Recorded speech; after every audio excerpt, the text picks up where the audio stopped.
Tu je ťažisko tej predstavivosti hudobnej, budovanie tej predstavivosti detí, aby vedeli samozrejme na tých pesničkách a postupne aj teória, sa priberá. Tu sú vlastne uplatnené tie nové postupy a spôsoby, že začíname veľmi jednoducho s 2 hodnotami dĺžkovými, teda notami štvrťové, osminové. Pedagóg podľa tohto vedie žiakov, usmerňuje na hodine.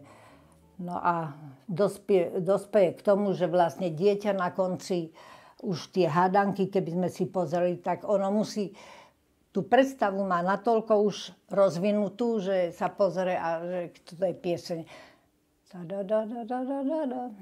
Aha, to je Pokapala na salaši.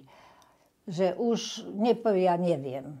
Všetky tie, aj také jednoduchšie, čo sme prešli, tak dieťa tú predstavu má už aj podľa nôt, no a už podľa sluchu samozrejme, keď si zahráme. Noty musí zvládnuť v huslovom kľúči to, čo spieva. Takty 2, 3, 4, dobý takt. Dokázať to zaspievať, zahrať, doplniť piesne. V rámci jednej oktávy by sa mal pohybovať sluchovo a intonačne. Vodítko k rozvíjaniu uvedomenej intonácie predstavy teda sledu melódie aj rytmu zároveň. Je to logicky postavené, usporiadané, jednoduché, je to zrozumiteľné. To gro je tam podchytené.